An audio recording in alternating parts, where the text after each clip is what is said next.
Hi everyone, in my last video talking about autism, I was talking about stimming, as in like a trait of autism, where it's quite varied depending on where you are on the spectrum, and it depends on the individual how the stimming will present itself. Anyway, if you're interested in checking that out, go ahead, the video is here somewhere. But this video, I'm going to be talking about imagination in reference to autism as a trait or as a symptom or as a characteristic. Now, before I get into it, I gotta make a mention, if you like this video, then please follow, leave a like, comment, questions in the comments, requests for future videos, subscribe to the YouTube channel and repost the video because it's all very helpful. Anyway, let me get into it. Okay, now, as a child, imagination is a really important thing. Your ability to basically think outside the box.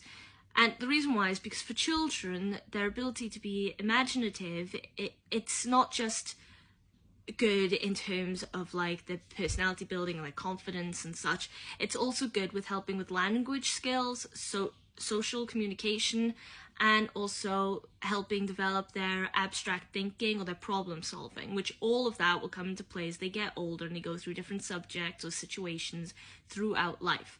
So it's very important. Now, not so long ago, I saw a TV show where there were a few kids, about 3 kids, I think, from different families, all presenting with different issues that the families weren't sure how to deal with. And so they went to some experts who were going to see if the children are diagnosable with ADHD or autism. Most of it was focusing on autism, though. So one little girl who was like a toddler, when they went to go and check her, and this is how it may present for a lot of people, is one way they tested to see if she had autism, because there's lots of things that come into play if you have autism, lots of things to check, you know, what your communication skills like, what your social skills like, you know, how does your brain process information. In this case, one of the things they did was they played with her. So she had a lot of toys and they were trying to see what her imaginative thinking is like. And the reason for that is because children with autism often struggle with their imagination or their ability to play imaginatively. So, and part of that comes down to, like, again, their brain taking things either too literal or struggling with sensory input or social skills, even at a very, very young age. You know, they don't quite know how to carry themselves through that. Say if you're a little kid and you have, I don't know, a kitchen set, you know, I had one, and normally what a kid might do is they pick up the cups and they pick up the plates and they pretend they know that there's toast on the plates or there's soup in the bowls, and they pretend they've made a cup of coffee or a cup of tea or something in the little cups, you know, and then they'll pretend to drink. They'll be like, this is delicious. The aspects like that, because that would all be like sensory information, is difficult for children with not ADHD, autism, to process. So if I've heard of situations when one test has gone, right then, so here's the cup, and oh, look, there's juice in the cup, and if there's no juice in the cup, the kid would be like, no, there isn't. And won't understand, no, you're supposed to be imaginative, it's abstract thinking, right? Now, this is the problem. Imagination is a really varied thing when it comes to people with autism, because I've also come into lots of situations where there are misconceptions that everyone with autism is highly imaginative or highly creative. Again, like the misconception that everyone with autism is just innately a genius at something. It's not like that. It's something that's built on over time, like everybody else. It's just the information is processed differently and there are difficulties along the way. So in my case, there have been times when I've said to someone, oh, I have autism, and there's been various responses, but one response I've had is, oh, you must be really creative then. See? Or I've had casting auditions for people who are neurodivergent, and one of them is like, oh, show us your creative side, like assuming that there is a creative side. Now, while it is true that a lot of people with autism do end up becoming highly creative, highly imaginative, ended up in career pathways that are like animation, you know, artistry, authors, I mean, I'm writing books, you know, all sorts of stuff like that, film directing, comic book artist, all sorts of stuff like that. While it is true, it's still not the case for everyone with autism. And that's the important thing that needs to be gone across, because having autism doesn't mean you're exactly like this. You have all of these individual traits.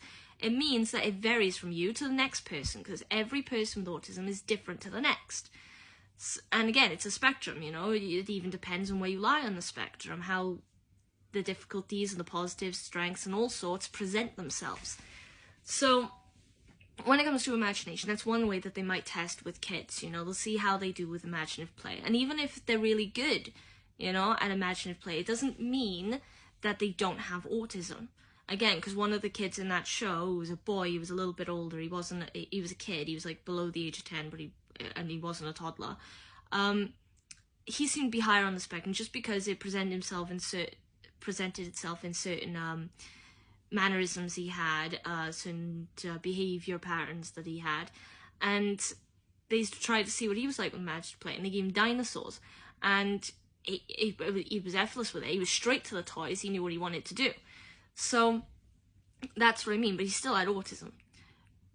The problem is imagination comes down to abstract thinking, again, problem solving, and stuff like that for people with autism can become a strength later on in life when their brain has begun to really process information in a more effective way. But when you're a kid, it's a little more difficult. Often, apparently, people... I had an imaginary friend when I was a kid, but often children with autism may have an imaginary friend.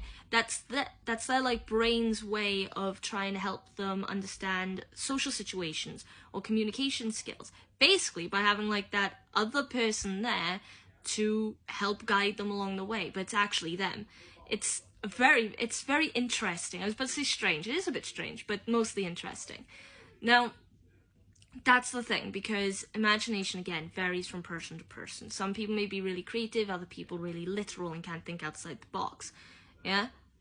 So I just want to address that.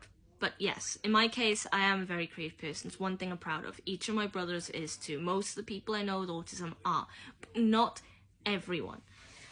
Anyway, I think that's a good brief idea of discussing imagination as an aspect of autism, characteristic, symptom, whatever you want to call it, trait.